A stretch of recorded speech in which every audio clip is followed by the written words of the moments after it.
Undeclared wars are commonplace. Tragically, our government engages in preemptive war, otherwise known as aggression, with no complaints from the American people. Sadly, we have become accustomed to living with the illegitimate use of force by government. To develop a truly free society, the issue of initiating force must be understood and rejected. What if sometimes, to love your country, you had to alter or abolish the government? What if Jefferson was right? What if that government is best which governs least? What if it is dangerous to be right when the government is wrong? What if it is better to perish fighting for freedom than to live as a slave? What if freedom's greatest hour of danger is now?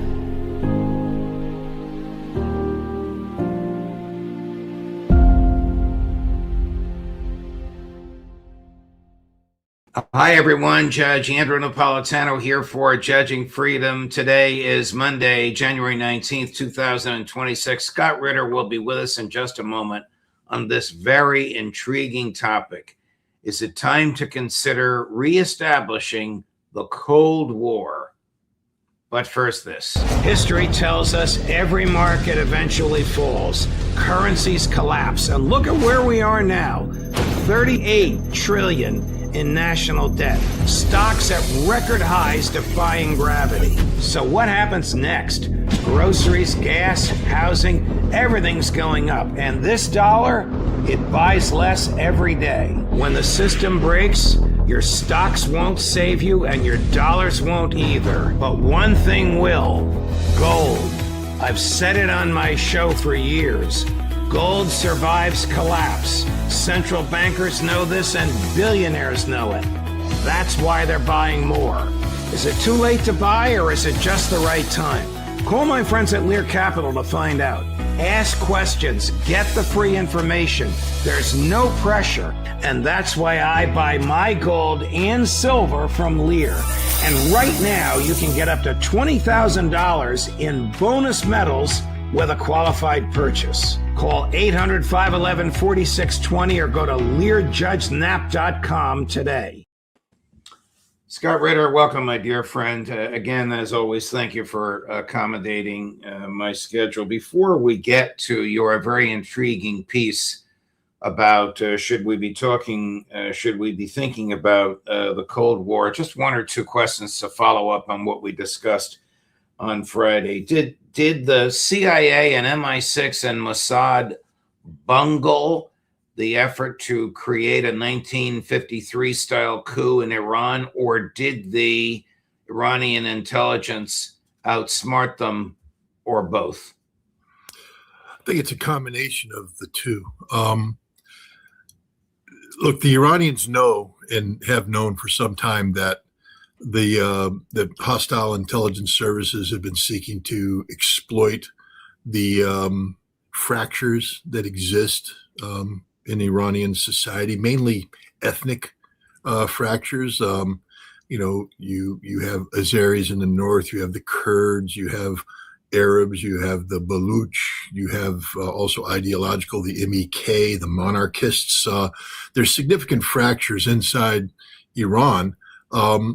That the Islamic Revolution has been struggling against and struggling to overcome since 1979. And the intelligence services are aware of these fractures and they seek to exploit them. They, until the most recent events, the most dangerous effort took place in the summer of 2023. I remember talking to President Raisi in September of 2023, where he said that the struggle that Iran went through was the most dangerous struggle since the revolution, that, the intelligence services, had made deep inroads and had created, an environment where people were questioning the legitimacy of the theocracy. But the struggle actually allowed the Iranians to unite. I think the majority of Iranians recognize that Iran is better off with a government of its own making, however imperfect it is, than they are about having foreign entities impose a government on them. And the Raisi said that Iran was stronger. The current Iranian president, Pezeshkian, I met in September of last year, and he said the similar thing. So the Iranians knew this was here. These intelligence services have been very successful over the years in recruiting people and having them deeply in bed inside Iran. We saw that with the whole drone operation that took place during the 12-day war, where suddenly secret drone factories emerged out of nowhere, and these cars were driving around launching drones. This happened right under the nose of the Iranian government. Now, the Iranian government was able to roll up this network, but the implication was, and the former Mossad director Cohen hinted, he said, "We've got more up our sleeve." I think this was it. The international foreign intelligence services orchestrated a monetary crisis, a collapse of confidence in the Iranian crisis that led to legitimate demonstrations in the street. And for 2 days, the Iranians went to the street peacefully, and the Iranian government let them demonstrate. And then on the third day, these cells were activated. And this is where the violence began. The idea was to generate so much violence that they hijacked that the regime would be compelled to respond. And then the orchestrators would be able to hijack this. And at the same time, there would be airstrikes that would suppress the government's ability to react. And this would allow a revolution to take place. And they got almost to that point. The problem was the Iranian government nipped it in the bud sooner than they were supposed to because of effective intelligence. The Mossad and MI6 and the CIA made extensive use of Starlink as a mechanism of communication. Why? Because it's outside of the Iranian internet infrastructure. The Iranians have put in a kill switch and have had a kill switch for some time in their internet where they could shut it down to fight the ability of these foreign-backed entities to communicate internally. And so to overcome that, and this is something that happened in the summer of 2023, is that the Iranians were very effective in shutting down these cells because they could control the internet connectivity inside Iran. So Starlink was supposed to solve this problem. The trouble was that these same intelligence services have been using Starlink to extensively in Ukraine. Use it to guide drones, use it to communicate, to create communications on the front lines. When the Ukrainians went into Kursk in August of 2024, the connectivity they had, the real-time connectivity, was all powered through Starlink. And the Russians were quick. I remember talking to Abdi Aladinov about this, and the Russians learned that Starlink was a problem. So the Russians developed two unique capabilities. One is to track Starlink at its source and at its destination, meaning that if you use Starlink, the Russians are able to tell, what the point-to-point connectivity is and where it is geographically. And then the second thing is to shut it down. They have a kill switch. They can just knock it out. That's how they drop drones, because these drones are using Starlink and the Russians just kill it. They provided this technology to the Iranians, and the Iranians use it to good effect. They were able to monitor real-time the communications being received by these Mossad, MI6, CIA operatives from their controllers overseas. Not only were they made aware of the orders being given, but who was receiving the orders and where they were located. And then what they did is they went in and they rolled them up and they shut it down. And now the Mossad and MI6 and the CIA, they can't talk to anybody. This is why you saw this huge thing. Why are the Iranians shutting down? If they say they're not murdering these people, why are they keeping the internet shut down? Well, they're keeping the internet shut down because they don't want the CIA, the Mossad, everybody else to communicate with what's left. They're trying to what's left. And very effective. At last gasp desperation, the Israelis sent huge packages of Starlink upgrades because maybe they thought, maybe there was a glitch. So let's send them new Starlink modules. And the Iranians were monitoring that, and they rolled it up and they captured it all. And because of this, they shut it down too soon, and the airstrikes didn't happen. And so there was a gap, and that's why they ended up not launching the airstrikes, because the airstrikes were no longer linked to activities on the ground and would be ineffective. You used an interesting phrase early on in the explanation you just gave us, a government of their own making, which is obvious what exists in Iran. 2 weeks after he abducted, using extraordinary military force to do so, President Nicolas Maduro of Venezuela, President Trump said he wants the Ayatollahs and the theocracy out. By what legal authority or diplomatic precedent or moral value can one head of state demand and facilitate the removal of another head of state when the second state poses no threat whatsoever to the state of the person doing the demanding? Is Trump competent to make these demands? Apparently, according to Donald Trump, because he has moral convictions and he only uses those moral convictions to guide him, that's all what he needs. But your question is, what legal foundation? There's no legal foundation. Again, I mean, you know the Constitution far better than I, and I'm just a simple Marine. But the Constitution that we took an oath to uphold and defend allows for when the United States enters a treaty that's been signed by the president, ratified by 2/3 of the United States Senate, that treaty becomes the supreme law of the land. And the United Nations Charter falls within that category. So for all the Americans out there who belittle the Charter, say it doesn't matter, you're saying the Constitution doesn't matter. You literally are saying that. And that's what the president has said, that international law doesn't matter. He takes no guidance from international law. And this isn't just the Charter. This is the Geneva Conventions. This is everything that makes civilized society globally civilized. And the president has walked away from that. Look, the Iranians aren't perfect. They'll be the first ones to tell you. I mean, I remember President Pezeshkian saying just that. We have problems, he said. But he brought up something interesting. He said in 2023, one of the major issues we had was that the women of Iran were frustrated with the fact that they had to wear the hijab, that they felt so constrained. Today in Iran, the women don't wear the hijab if they don't want to wear the hijab. If you go to northern Tehran to the shopping center, you'll think that you're in Los Angeles because the hair is undone, flowing. Midriffs are showing. I mean, the idea of an Iranian woman showing her belly in public was unheard of even a year ago. Today, it's not totally common. It's there. You see why? Because the Iranian government is a democratically elected government that listens to the will of the people when the will of the people is legally expressed. And the Iranian people said, we don't want your hijab laws. The women, who constitute over 51% of the population, said, if we want to wear the hijab, we'll wear the hijab. If we don't, you can't make us. And the Iranian government said, we agree with you. Come on, guys, that is cause and effect democracy in action. Right. So what remains of international law if Donald J. Trump can say, I want the Ayatollah out, just like I wanted Maduro out?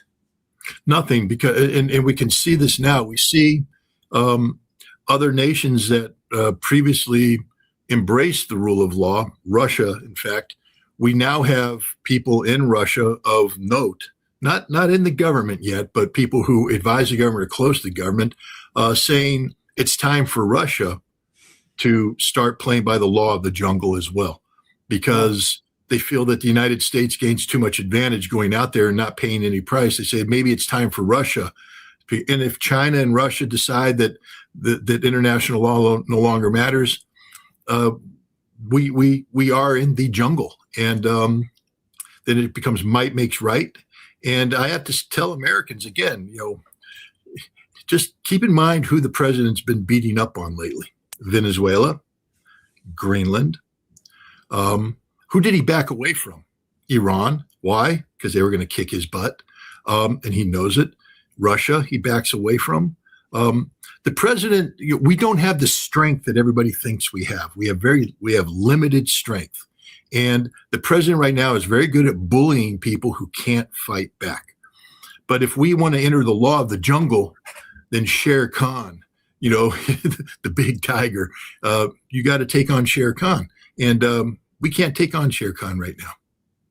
Here's President Putin speaking remarkably similar to what you just said last Thursday, January 15th, about promises made and promises unkept. Chris, cut number 1. 80 years ago, our fathers and grandfathers, great-grandfathers, having won the Second World War, were able to unite find a balance of interests, and agree on the fundamental rules and principles of international relations, and enshrine them in the UN Charter in all their totality, completeness, and interconnection. The imperatives of this foundational document, such as equality, respect for sovereignty, non-interference in internal affairs, and the resolution of disputes through dialogue, are now in demand more than ever. This principle is enshrined in fundamental international legal documents. Disregard for this basic, vital principle has never led and will never lead to anything good. This was clearly demonstrated by the crisis around Ukraine, which became a direct consequence of many years of ignoring Russia's legitimate interests and a deliberate course toward creating threats to our security, toward the advance of the NATO bloc to Russia's borders, contrary to the public promises given to us. I want to emphasize this. Contrary to the public promises given to us, I recall that Russia has repeatedly put forward initiatives to build a new, reliable, and fair architecture of European and global security. I want to re-emphasize this. Contrary to the public promises given to us, we all know exactly what he's talking about. Is it time to reconsider the Cold War? Or the Cold War mentality? Let me refine the question. Well, the Cold War mentality. First of all, the Cold War was created on an absolute misunderstanding. The United States and the Soviet Union were allies at the end of the Second World War. There was some frustration at Potsdam about what Russia was doing in Poland, but the reality is Russia was only doing that which was agreed to in Poland, and it was just the fact that he outgamed Winston Churchill that created this issue. The United States at the end of the Second World War was seeking to impose American economic hegemony on the world. The Marshall Plan, we had created the World Bank, we had the International Monetary Fund, and we were trying to strong-arm Joseph Stalin in Russia into joining these so that the Soviet reconstruction, which was extensive, would fall under the umbrella of the Marshall Plan and Marshall Plan-like things. And that would give the United States the ability to control indirectly the Soviet Union, because we would control indirectly their economy. And Stalin said no. And so the Department of Treasury had sent an inquiry to the U.S. Embassy in Moscow in January of 1946. And in February, George Kennan responded with this famous 8,000-word long telegram. And his response went beyond simply asking the question, why didn't the Soviets want to join the World Bank and the International Monetary Fund? And instead, he went into an expose on the incompatibility of the Soviet Union and its way of thinking and its approach to the West. This was used by the Truman administration to create the Truman Doctrine, which was, if the Soviets don't want to play on our team, then we need to contain them. We need to isolate them. We need to stop their expansion, even though there was no expansion taking place. And then this got weaponized into what was known as NSC 68 in 1950, which created the concept of the Cold War, that we would now use military force to contain the Soviet Union. And then we had the Cold War from 1950 until 1991, the Cold War. And yes, it was a dangerous time. We had arms races, we had, threats of nuclear war, but we never had a hot war. We avoided a hot war. And the other interesting thing about the Cold War is the entire time we had sound diplomatic relations.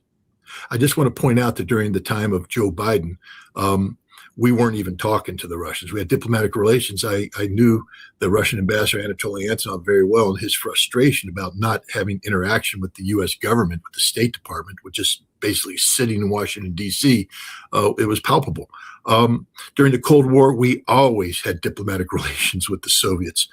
We had economic relations with the Soviets. We had tourism. Nikita Khrushchev visited the United States. Richard Nixon visited the Soviet Union. We had summits where we talked with one another. We came into agreements. And because we respected each other, we entered into binding international agreements regarding arms control. First, to limit arms control, the strategic arms limitations, the anti-ballistic missile treaty, but then eventually to eliminate the weapons themselves, to the INF Treaty that I played a role in, the START Treaty I played a role in the beginning. These were treaties that were premised on mutual respect.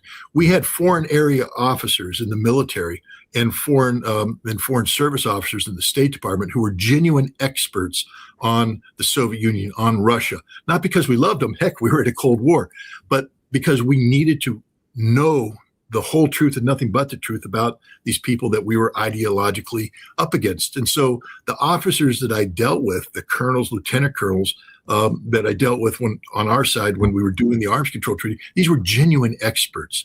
They knew Russia. They could speak the Russian language. They knew Russian history. They knew Russian culture. They were able to go to Russia and integrate effectively. They could hear the Russians, bring back that message, articulate it effectively so that we had sound policy. That was the Cold War. You compare and contrast that with what we have today. Russophobia running rampant. We can't even study. My daughter went to Georgetown University. Okay, she studied in the elite foreign service program. She was specializing in the Caucasus region, Georgia, Azerbaijan, Armenia, Chechnya, Dagestan. And I took her to Russia. And I took her to Chechnya, and she met Ramzan Kadyrov. She met the senior leadership of the Chechen Republic. She had informed discussions with these people. She learned so much. She toured museums. She talked to senior imams, senior historians. When she came back to Georgetown, this girl who was getting her master's degree in Caucasian studies was mocked. Her fellow students, many of them who were taking programs related to how to overthrow the government in Georgia and all that. Some of them posted she should commit suicide. They demanded she be kicked out of the program, and the school chastised her. Okay, that's the state of American academia today. There's no desire to have genuine knowledge about Russia, about anything about Russia. They promote anti-Putin ideology. It's Russophobia all over again. We were healthier academically during the Cold War than we are today. And the other problem now, too, is where are we going? During the Cold War, it was about learning to peacefully coexist with the Soviet Union. That's what it was all about. Even Ronald Reagan, the great Cold Warrior, when he started his presidency, it was the evil empire. But by the time he finished, when he was at University of Moscow, and a student said, "Are we still the evil empire?" He said, "No, times have changed. I view you as friends. I view you as friends," and he meant it. But we didn't follow through. Why? Because the Cold War ended. And it ended in a way that allowed us to say, we won, you lost. That's really not true. The mythology of we went into an arms race and we bankrupted the Soviet Union. The people that embrace that know nothing about how the Soviet economy worked, how Soviet defense industry worked.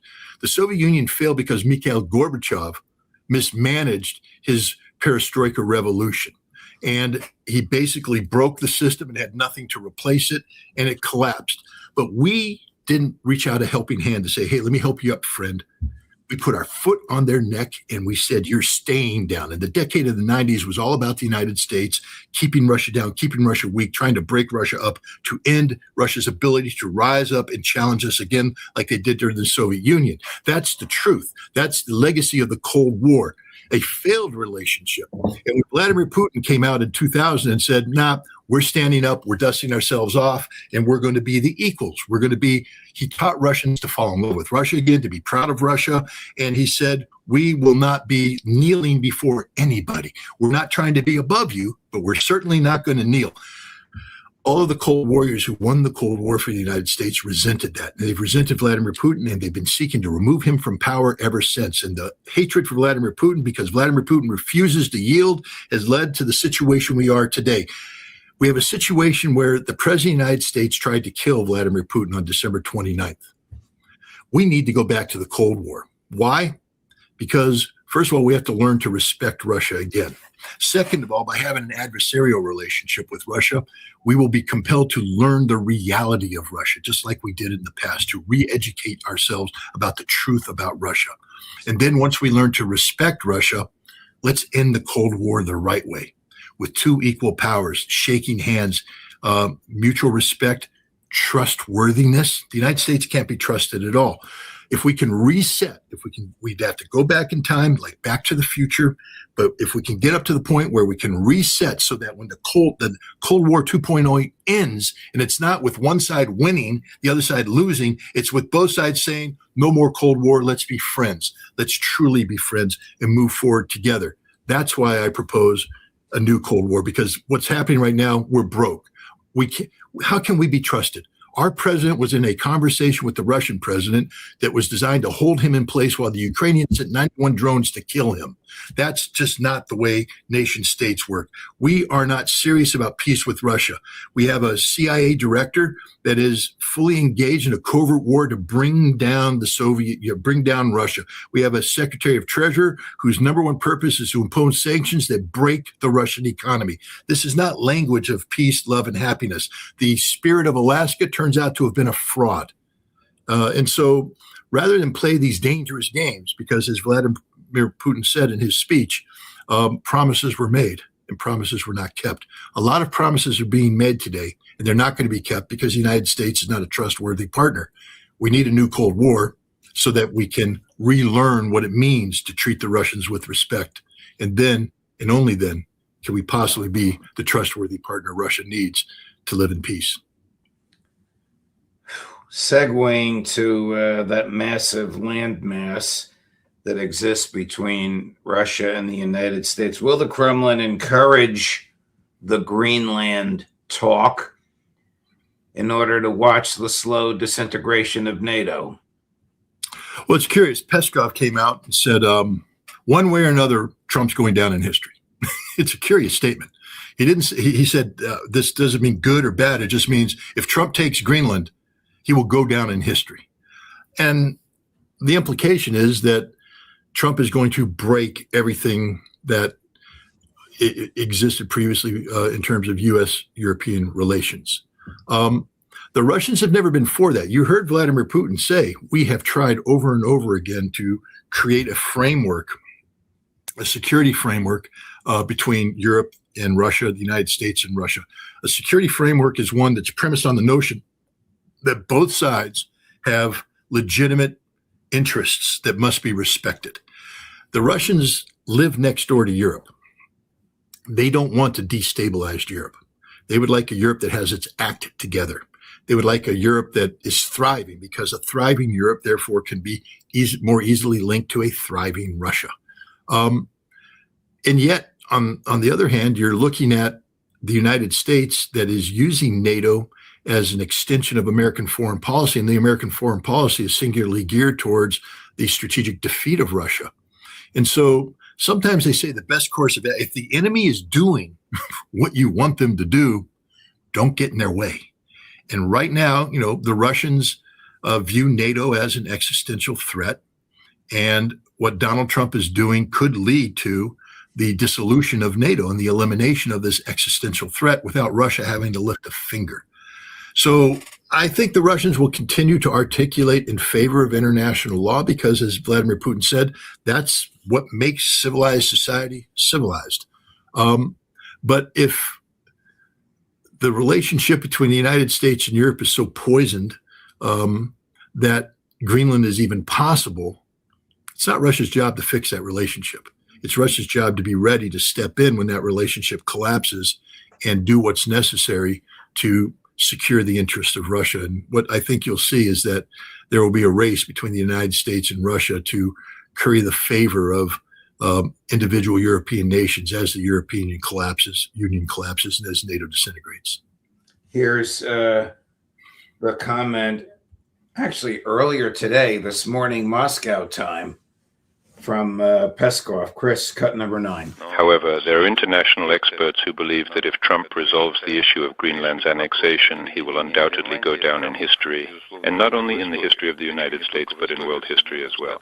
And I repeat once again, without discussing whether this is good or bad, it's hard to disagree with these experts. That's probably all that can be said on this topic. Now, that's like saying if Adolf Hitler invades Poland, he's going to go down in history one way or the other. Right. It's neither positive nor negative at this point. Apparently, the president just had while you and I have been on air, a telephone interview with NBC News, in which he says he will, quote, 100% hit European nations with fresh tariffs if a Greenland deal is not reached. When asked by NBC if he would take Greenland by force, he answered, no comment. Yeah, no, this is a done deal. It's going to happen. And the ramifications of it, I mean, on social media, there's a wide range of people on social media. There's so many people out there who consider themselves to be chest-thumping patriots, and they're all jumping up and down about Greenland. And I have to tell you, honestly, if you're an American citizen and you're happy about the president taking Greenland, you're not a very good American citizen. You're not very patriotic, because this isn't about patriotism. I've often been critical of the Germans of the 1930s. I felt that they stood aside and did nothing as Adolf Hitler rose to power. And Adolf Hitler, it was a gradual rise to power as he gradually assumed powers. We have a president today that feels that he can occupy American cities, that his ICE warriors, his ICE army operates above all other law, and jackbooted thugs can, commit crimes and not be held to account. We have a militarized police force that is, again, when they go out on patrol every morning, it's as if they view that they're patrolling enemy territory. How can the United States of America be enemy territory to an American police officer? And yet this is the mindset we have. We have a president who says international law doesn't matter. He has invaded a country. He has kidnapped a leader. He has waged the illegal war of aggression against other nations. He tried to assassinate the leader of a nation with the most nuclear weapons in the world. We are a nation that has completely lost track of who we are and what we are. We live in a different world than our founding fathers. And I know, there was cautioning about do not go out in search of enemies and all that. But George Washington and company didn't have to fight World War II. We did, and we helped defeat Imperial Japan and fascist Germany. The Soviet Union, of course, played a huge role in both of those. So did our other allies. But we were leaders in a coalition that defeated these two forces. The United States today is more closely aligned with the actions and ideology of the fascist entities that we defeated than the nation that defeated them. And this should send a shockwave up Americans. We are becoming the good Germans who stood by and did nothing as their country transitioned into the most horrible country in the history of the world. So when Dmitry Peskov says that Donald Trump is going to make history, trust me, it's not that kind of history that you want to be aligned with. Agreeing essentially with what you said, but in his own inimitable comedic way, just to end this very serious session on a light note, our mutual friend George Galloway, Chris, cut number 12. It is unable to join the more gung-ho members of NATO. That's relative, of course. The French sent 15 soldiers. The Germans sent 15 soldiers and then quickly withdrew them. The British have sent 1 soldier. That's right, 1 soldier. They can't join the more gung-ho Europeans because Britain is an American-occupied country. And we're occupied by American military bases. They're called Royal Air Force bases, but you won't find the king saluted in them. All of my lifetime, we've been told the Russians were coming. The Russians were about to invade Europe, and we had to spend like billio on military hardware. We had to possess nuclear weapons because the Russians were coming. And as it turns out, it's the Americans that are coming, and the Russians have no interest in the matter whatsoever. It's enough to make a horse laugh. It certainly got me laughing. No, I love George Galloway. He has a sense of humor that is second to none, and he's as articulate as the day is long. I'm often intimidated when I have conversations with him because I find myself, when he finishes speaking, expect me to say something saying, dude, I can't touch that. I mean, I can't touch what you just said. It's brilliant. So, but he's right. I mean, we're in an Alice in Wonderland type situation right now, where we're literally chasing, the rabbit down the rabbit hole, and entering a fantasy world of horror and where the laws of nature no longer apply. And maybe it's just because I'm a boomer. I often get criticized. You're a boomer. Well, hell yeah, I am. I mean, I'm proud of it. 64 years on this earth, and I wouldn't trade any of those years in for anything because of the experience gained from each one of them. But that means that I go back a long way, and the America that I knew as a child, and I knew growing up, and that I knew as a young adult, that America no longer exists, and that's not a good thing. Scott Ritter, thank you very much, my dear friend. Thanks for your intellectual honesty, your personal courage, and your passion. And I, too, can be intimidated by George because he's so funny and so articulate and so fearless all at the same time. And my wife told me on the passion front, she said, especially after this most recent debanking, she said, try not to be so passionate. Scotty, I'm not going there about passion between you and your beautiful wife. All the best to you, my friend. We'll see you again next week. Okay, thanks. Thank you. Coming up tomorrow, Tuesday at 8 in the morning, Ambassador Chaz Freeman. A full day for you. At 10 in the morning, Colonel William Astori. At 11 in the morning, Colonel Douglas McGregor. At 1 in the afternoon, I don't know where he is, but we found him, Pepe Escobar. At 2 in the afternoon, Matt Ho. At 3 in the afternoon, Colonel Karen Kwiatkowski. Looking forward to it. Judge Napolitano for Judging Freedom.